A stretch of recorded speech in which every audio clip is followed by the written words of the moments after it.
Konflik antara Ketua Umum PBNU Yahya Holil Stakuf dengan Ketua Umum PKB semakin meruncing. PBNU yang sudah menyatakan akan mengambil PKB mulai mewujudkan niatnya itu. Salah satunya hari ini memanggil mantan Sekjen PKB Lukman Edy. Benarkah PKB yang dikomandoi oleh Caimin pada saat ini melenceng sehingga PBNU harus mengambil alih? Sudah bersama dengan kami mantan Sekjen PKB Lukman Edy dan analis politik Adi Prayitno. Mas Adi, Pak Lukman, selamat malam. Selamat malam. Ya, terima kasih atas waktunya bersama kami di Prime Time News. Pak Lukman, kenapa kemudian Anda merasa harus memenuhi panggilan dari PBNU? Ya, sebagai anaknya NU ya kita, ya Bapak manggil ya kita wajib datang lah ya. Sampai keinginan-keinginan baik ya yang dilakukan oleh PBNU itu lantas kita pinggirkan gitu ya. Saya kira positif lah,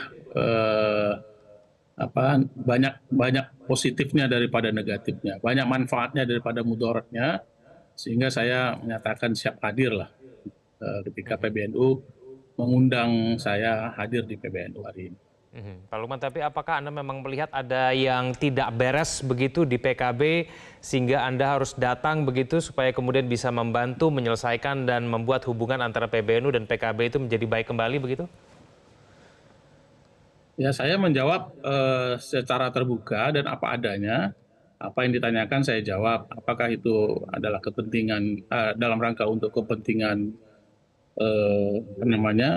menyelesaikan masalah ataupun dalam rangka untuk menghitung apakah PKB hari ini ada masalah yang internal. Saya kira itu nomor 2 ya. Nomor 1 bagi saya adalah apapun pertanyaan dari PBNU, saya jawab apa adanya ya, dengan jujur, dengan apa adanya. Dan saya juga membawa banyak dokumen yang itu sebagai lampiran, sebagai penguat argumentasi dan informasi-informasi yang saya berikan kepada PBNU. Oke, baik. Mas Adi, apa yang kemudian dilakukan oleh PBNU ini memanggil tokoh-tokoh PKB, menurut Anda ini akan membantu menyelesaikan persoalan konflik atau justru memperuncing masalah sih? Ya, saya kira memang belakangan ini sulit kita mencari titik temu untuk melakukan islah ya, secara politik, secara sosial antara PBNU dengan PKB, karena memang ini semakin memanas sepertinya konfrontasi antara kedua belah pihak ini. Ada faktor historis yang saya kira memang sulit untuk bisa dibantah.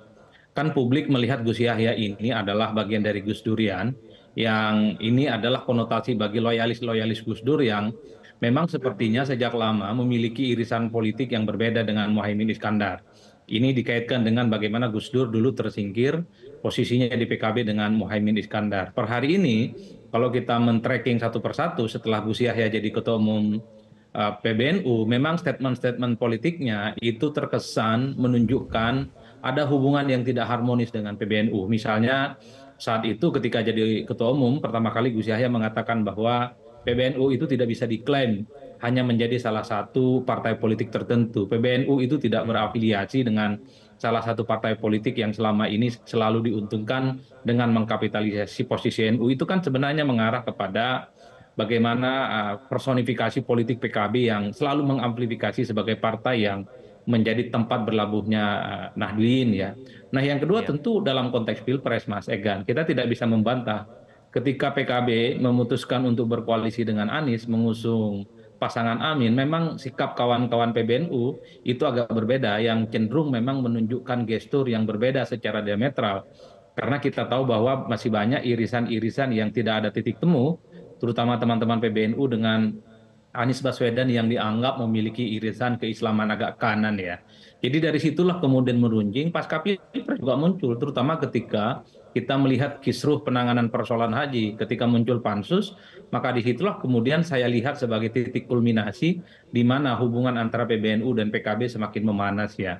Jadi pernyataan-pernyataan yang muncul belakangan ini, baik dari segi kawan-kawan PBNU, dari segi teman-teman PKB, dalam konteks itu saya rumit ya membaca ada komunikasi yang kemudian akan bisa mempertemukan keduanya dalam konteks bagaimana terjadi perdamaian dalam tanda kutip ya, narasi politik yang saya kira sudah semakin memanas.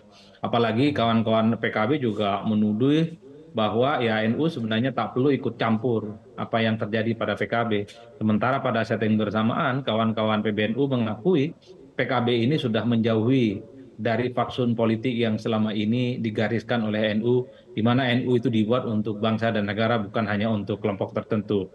Jadi narasi-narasi ini yang saya kira, Mas Egan, bagi saya sulit ya untuk kita menangkap bahwa dalam waktu dekat akan terjadi islah politik. Jadi very complicated persoalannya yang saya kira ke depan ini akan semakin mengeras. Pak Lukman, kalau dari sudut pandang Anda, apa sebetulnya yang membuat hubungan antara NU dan PKB ini menjadi seperti hari ini begitu? Menurut Anda apa yang membuat itu? Ya, tadi itu ditanyakan juga ya oleh teman-teman di PBNU, tim yang ditunjuk oleh PBNU untuk melakukan pendalaman. Ya, saya katakan kalau melihat dari kondisi hari ini PKB, ada upaya sistematis, bukan saja secara teknis, tetapi juga secara formal maupun non formal itu mengurangi peran-peran kiai, ya, mengurangi peran-peran Dewan Suro, bahkan secara formal Muktamar PKB di Bali itu menghilangkan sebagian besar dari kewenangan Dewan Suro. Padahal kita ketahui bahwa Dewan Suro Kiai PBNU adalah ruh dari Partai Kebangkitan Bangsa semenjak didirikan sampai dengan sekarang. Bahkan dahulu ketika awal pembentukan PKB dan sampai dengan tahun 2019 itu kewenangan Dewan Suro itu adalah mandatori dari Muktamar, yang di mana Dewan Suro juga dipilih oleh Muktamar. Kemudian Dewan Suro juga memberikan persetujuan terhadap calon ketua umum kalau ingin dipilih sebagai ketua umum, sehingga perannya sangat sentral. Tetapi semenjak kepemimpinan Caimin ini, terutama pasca Muktamar di Bali, di ADART itu semua kewenangan-kewenangan Dewan Suro sebagian besar itu dihilangkan.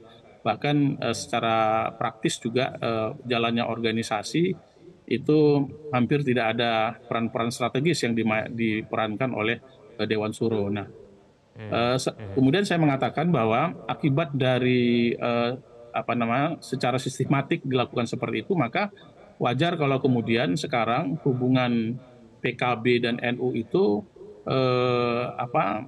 memburuk ya. Di samping mungkin ada perbedaan pandangan seperti yang disampaikan oleh Mas Adi Praitno tadi ya.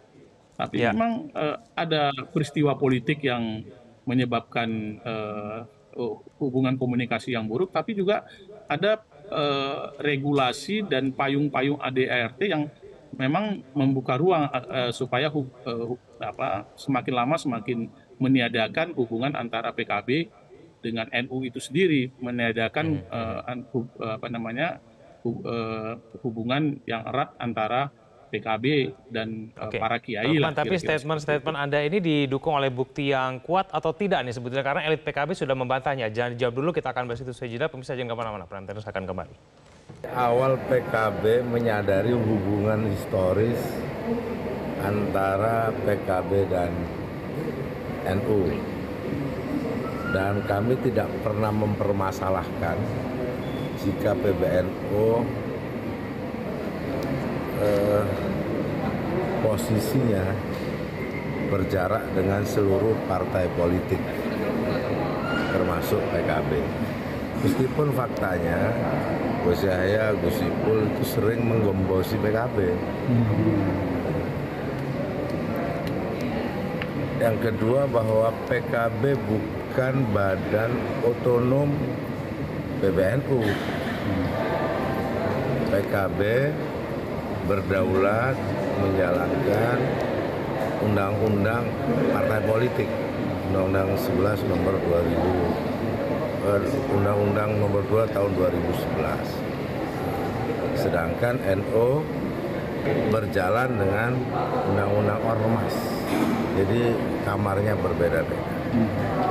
Maka kisruh yang disampaikan oleh Gus Ipul itu menunjukkan tidak paham konstitusi, tidak paham tata kelola organisasi, bahkan nggak paham tata krama. Kembali bersama kami di Prime Time News, kami juga sudah mencoba untuk mengundang pihak dari PKB, namun tidak ada yang bisa hadir dalam diskusi kita pada malam hari ini. Pak Lukman, apakah Anda bisa merespon mengenai pernyataan dari Jazilul Fawait tadi yang kami hadirkan? Iya, saya kira apa yang dikatakan Pak Jazil itu benar semua ya. Tapi semua kita juga tahu bahwa walaupun PKB dan PBNU itu dua lembagaan yang berbeda, satunya adalah partai politik, organisasi partai politik, satunya ormas, tapi PKB punya hubungan yang sangat erat dengan NU dan PBNU. Misalnya tentu hubungan historis yang kuat karena PKB itu kan secara resmi itu dilahirkan oleh PBNU. PBNU itu mengeluarkan surat yang ditandatangani oleh Suriah maupun Tanfizyah yang membentuk tim 5, kemudian tim 5 itu membentuk tim asistensi, kemudian tim asistensi itu membuat rencana deklarasi Partai Kebangkitan Bangsa. Jadi ada hubungan historis yang kuat. Yang kedua bukan hanya hubungan historis, tetapi juga PKB itu punya hubungan konstituen yang kuat ya. Hampir semua aktivis PKB adalah kader-kader NU. Hampir semua, mungkin sebagian besar dari yang memilih PKB adalah Nahdien ya. Itu terbukti dengan kantong-kantong PKB itu justru berada di kantong-kantong NU, di mana NU-nya kuat, situ pasti PKB-nya kuat, walaupun tidak semua orang NU pilih PKB, berarti kan ada hubungan konstituen yang kuat juga. Bahkan saya ada seorang kiai mengatakan bukan hanya hubungan historis, bukan hanya hubungan konstituen, tapi juga bahkan hubungan nasab ya, karena hampir semua pengurus-pengurus PKB di cabang-cabang itu pasti mereka itu adalah anak-anak kiai ya, punya pondok pesantren, pengurus-pengurus di MWC, pengurus-pengurus DPC, jadi ada hubungan nasab yang kuat juga, jadi nggak bisa dihindari itu ya. Nah, walaupun secara organisatoris PBNU nggak bisa mencampuri internal PKB ya, tapi sebagai perwakilan konstituen ya, PBNU punya dukungan moral, punya pandangan moral yang kuat untuk bisa terus mengawasi kemana arah pergerakan PKB itu. Jadi jangan dilupakan. Jadi kita ini bukan hanya hubungan historis, banyak hubungan-hubungan lain yang itu tidak bisa dilepaskan ya. Nah itu yang kemudian PKB hari ini berusaha semakin lama semakin dipinggirkan gitu ya.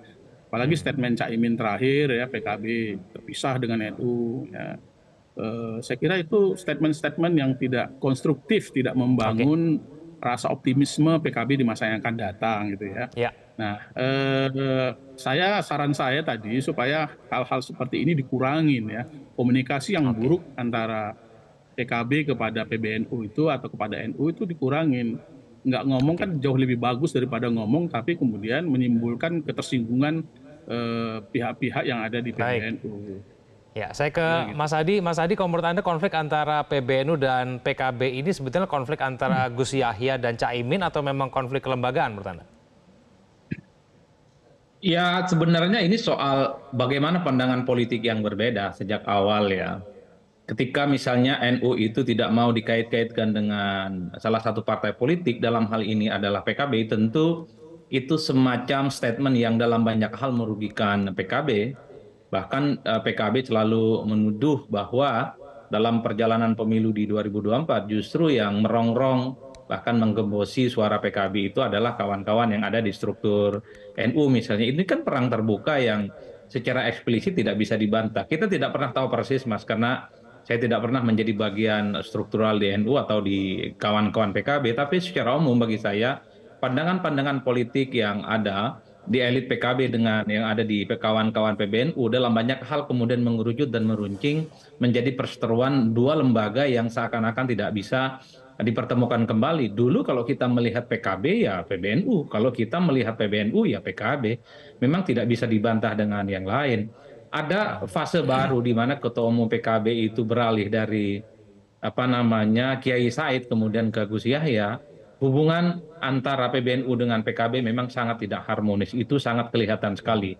Titik kulminasinya tentu setelah adanya pansus haji yang bergulir di DPR. Ini kan seakan-akan memang dalam tanda kutip gitu ya, ingin membuka aurat yang juga menjadi bagian dari Nahdlatul Ulama. Dalam hal ini adalah Menteri Agama yang juga notabene-nya adalah adiknya Ketua Umum PBNU. Jadi dalam konteks ini yang saya kemudian baca, makanya kawan-kawan PBNU secara perlahan juga mulai memunculkan delegitimasi kepada Muhaimin Iskandar bahwa ya PKB itu bukan hanya untuk salah satu orang, bukan partai politik yang kemudian turun-temurun, tapi dibuat untuk bangsa dan negara. Termasuk pernyataan Bang Lukman dalam banyak hal, misalnya memberikan satu statement di mana kepengurusan PKB di bawah Caimin misalnya itu dalam banyak hal kan disorot dan seterusnya dan seterusnya. Bagi saya ini kan menjadi kayu bakar politik di mana memang hubungan antara PBNU secara struktural dengan PKB secara struktural dalam hal ini pada titik didih yang saya kira memang dalam hal tertentu ini sangat merugikan keduanya apapun judulnya. Saya sebagai warga Nahdlin tentu tidak mau terus-menerus PKB dan PBNU ini selalu perang terbuka. Karena dalam perang itu kan tak ada yang menang, siapapun yang menang pasti akan jadi abu. Kan kira-kira begitu Mas. Jadi sebagai warga Nahdlin memang harus segera disudahi bagaimana titik temu antara keduanya. Tapi yang jelas memang kalau melihat anatomi perang-perangan yang muncul belakangan ini, saya kira saya belum menemukan satu formulasi di mana PBNU dan PKB akan berdamai. Nah, ini sudah menjadi konflik yang saya kira melembaga, bukan hanya person to person, bukan hanya persoalan individual, tapi menyangkut PKB secara institusi, juga menyangkut PBNU juga secara institusi. Makanya yang speak up itu adalah mereka yang selama ini kita kenal sebagai elit-elit di pengurus PBNU dan elit-elit PKB. Ini soal bagaimana kedua lembaga ini satu sama yang lain menjaga marwah, menjaga gengsi, dan tentu menjaga eksistensinya supaya tidak dirongrong oleh pihak yang lain. Saya kira di situ konteksnya Mas Egan. Oke, baik. Mas Adi Prayitno, Pak Lukman Edi, terima kasih sudah bergabung bersama kami di Prime Time News. Selamat malam semuanya.